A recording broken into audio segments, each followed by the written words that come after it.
there is one fact which we must agree to, that the handshake between President Uhuru Kenyatta and his elder brother, Raila Odinga, changed the political landscape in this country completely. And it has also affected the politics of all key political players in this country. It has affected the politics of William Ruto. It has affected the politics of Raila Odinga. It has affected the politics of President Uhuru Kenyatta himself, and it has also affected all NASA principles. As a matter of fact, it has also affected how members of parliament, governors, and senators are also playing their politics. But today, I want us to look at why I strongly believe that the handshake has actually eroded the change and reform credentials of Raila Odinga. Because we all know that from the time Raila Odinga joined politics, his politics has always been on reform and change.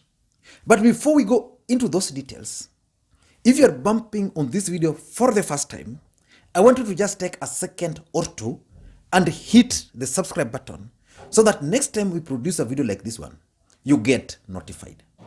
Now, back to the main issue. We all know that in 2013, President Uhuru Kenyatta and his deputy William Samoei Ruto was sworn in office.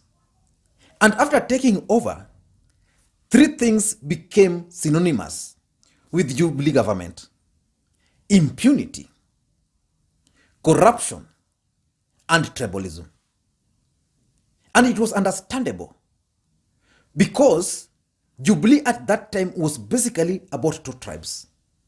So when appointments were being made, it was either Kikuyus, Kalenjins, or Mount Kenya and Rift Valley, and a few Somalis here and there. Impunity was the order of the day. Corruption became a way of life during Jubilee government in the first term. And because Jubilee government promised Kenyans a lot of things in 2013, none of those promises were ever achieved. So when Kenyans went to the polls in 2017, most people had believed that Raila Odinga was going to win that election so that he could change some of those things. But that did not happen. And we all know what happened. We had a very bitterly contested election in 2017. But after that election, Raila Odinga and Uhuru Kenyatta surprised Kenyans when they had the handshake. And after that handshake, a lot of things have actually changed in this country. How politicians relate. For example, NASA supporters and NASA leaders, most of them, there were some specific leaders in NASA who were elected because they were the best when it comes to abusing, insulting President Uhuru Kenyatta and his deputy. And on the other side, there were people who were elected, someone like Moses Kuria, just because he had the ability to insult Raila Odinga and abuse him. So when these guys had the handshake, it changed their politics. But two people have been affected by this handshake more than the rest of the country. That is the Deputy President William Samoei Ruto. And we know how it has really affected him. And the other guy is, in my view, Raila Odinga. I'm not sure whether he's aware that this handshake has actually eroded his reform credentials. And that's why today, if you go to the streets of Nairobi, you will find very bitter people, very many people who are bitter with Raila Odinga, especially those who believed in reforms of Raila Odinga. So how has this handshake affected Raila Odinga, especially his reform and change agenda? In my view, it has affected him in the following ways. Number one is the fight against corruption. When Uhuru Kenyatta and Raila Odinga joined hands, most Kenyans believed, because they told them, that the war on corruption was going to top their agenda. But up to today, I've not seen, and Kenyans have not seen, any serious fight against corruption. What we've been seeing are, you can call them drama. I'm saying this because of late, there was even a documentary on NTV yesterday, and I believe it was paid anyway.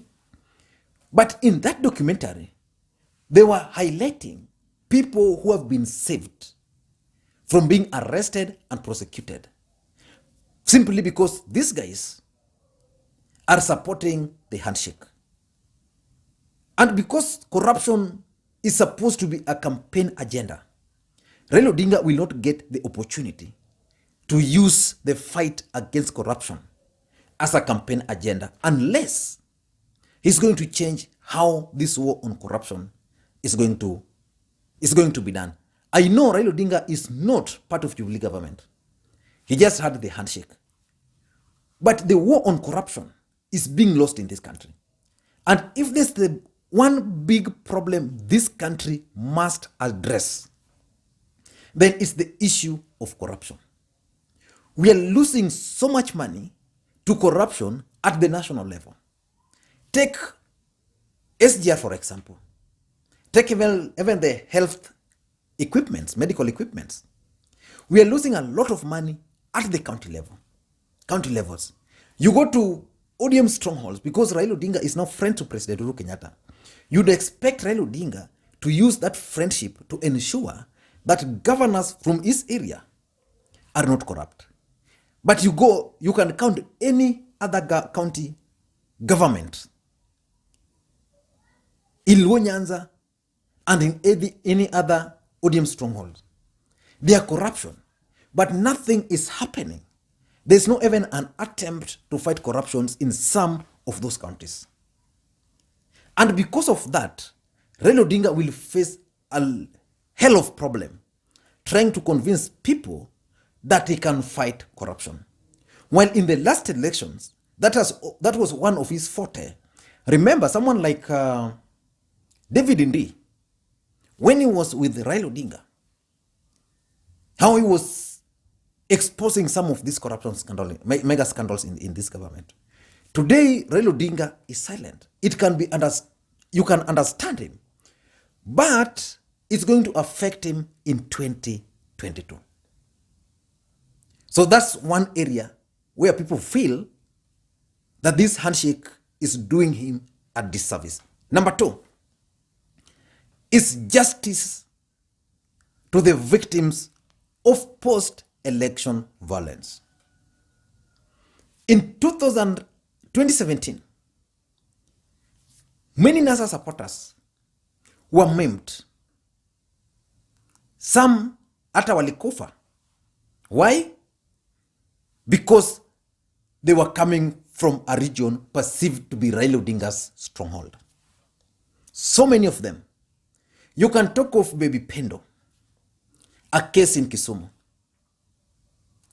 You can remember when Embrace Team came to Kisumu and Sabina Chege went to the family. You could see her breaking down. You can talk of Msando, a guy who was just doing his job. And because his name was not reflecting to be a Luo, when they realized this guy was a Luo, he had to be silenced. You can talk of Baby Mutinda, the young man from Nairobi. You can talk of Jacob Juma, who was a close friend of Raila Odinga, and he used to give him a lot of dossier of corruption in the government. But is there justice? Has justice ever been served to these people? My answer is no. And why? Raila Odinga is in government. I know he's outside government, but he controls a lot of things. Why can't he use the handshake with Uhuru Kenyatta to ensure that justice is served to these people? I'm sure the family of Baby Pendo are just struggling like any other people in this country. You go to Msando. Is the family, I don't know whether the mother found someone who is now buying for her those organic food, which Musando used to purchase for her, the expensive drugs. In the next election, it will take Raila Odinga a hard time to convince his support base. Because it's not the first time. Remember, in 2013, 2007, so many Luos, so many Kisis were displaced from Nakuru and from all those other places. Billions and billions of shillings were used by Jubilee government to compensate people in this country. But not a single Luo, not a single Kikuyu, not a single Luo, not a single Kisi benefit from that. In fact, in the last election, they tried to give some compensation to Kisis, but I don't know whether it really happened.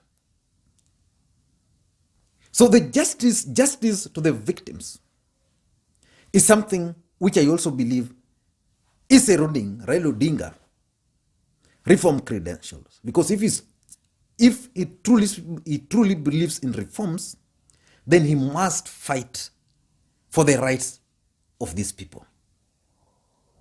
That's something he must do. Number 3 is what I can call historical injustices. What is he doing to the people of the coast? Or are we still waiting for the constitution to be changed? Or are there certain things which he can influence to benefit people who have always been historically marginalized in this country? Coast region, for example. What is he doing about it?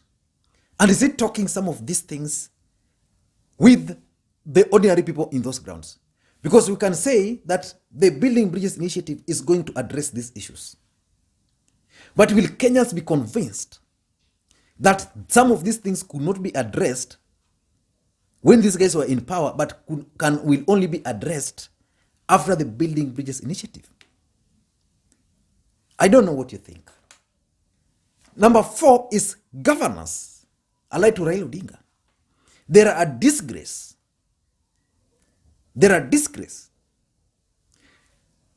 Raila Odinga was referred to as the father of devolution. When you talk of devolution in this country, the name Raila Odinga always lingers on.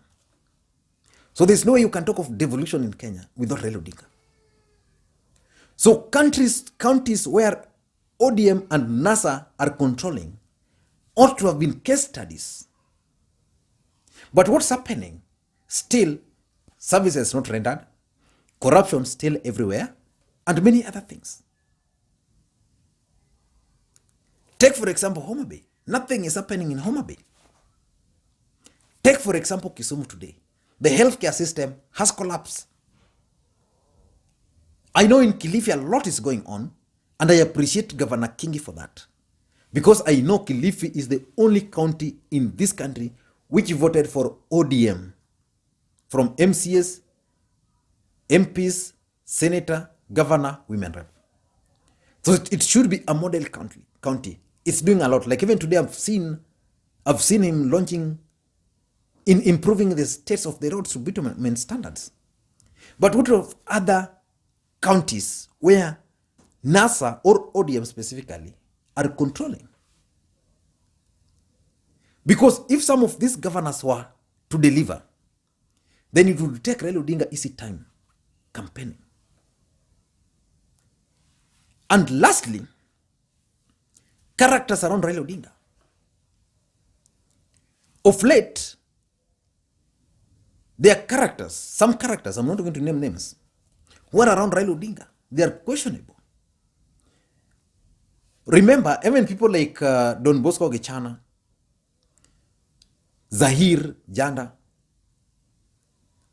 they always mention the name of Raila Odinga. Some of these characters are questionable. Even the people around him who are in business. Some are doing honest business, but there are some who are questionable. And because of that, Kenyans are questioning the reform credentials. And I want to use, for example, Nairobi case. When the MCS wanted to impeach Governor Mike Sonko, Raila Odinga, I'm now convinced, and Uhuru Kenyatta sat together and agreed that Sonko they were not going to remove. And I know the reason is probably they feared an election in Nairobi. But Raila Odinga went ahead and asked George Aladwa to write a letter to the effect. That letter backfired. And Edwin Sifuna had to write another counter letter. But the fact of the matter is, what Aladwa wrote was the truth. He was given instruction by Raila Odinga. So in my view, because of those small mistakes, the reform credentials of Raila Amolo Odinga is being eroded. As a matter of fact, Raila Odinga has always been seen as the face of change in this country. The ODM party is fondly referred to as the change movement. Change movement by its supporters. So I think Raila Odinga, as much as the handshake is good for the unity, for the country, he should not abandon the reform credentials, because that's his strength. Without reforms, without change, I don't think Raila Odinga will have a platform to campaign. Thank you guys. And if you're bumping on this video for the first time, I want you just to take a second or two and hit the subscribe button. And to the subscribers, I want to continue thank you guys for your continued support. And just like I keep on saying, just give me thumbs up and drop your comment. Thank you guys, and please may you have a good day. I'm going for lunch, public service. The owner there, a friend of mine, Peter's prepared for me something there. Ameniambia leo nisikose. So I think I'll spare time and go to public service in the next one hour. Thank you guys. You can also go. Kuna very nice kuku there and samaki. You will always enjoy. Thank you guys, and please may you have a good day.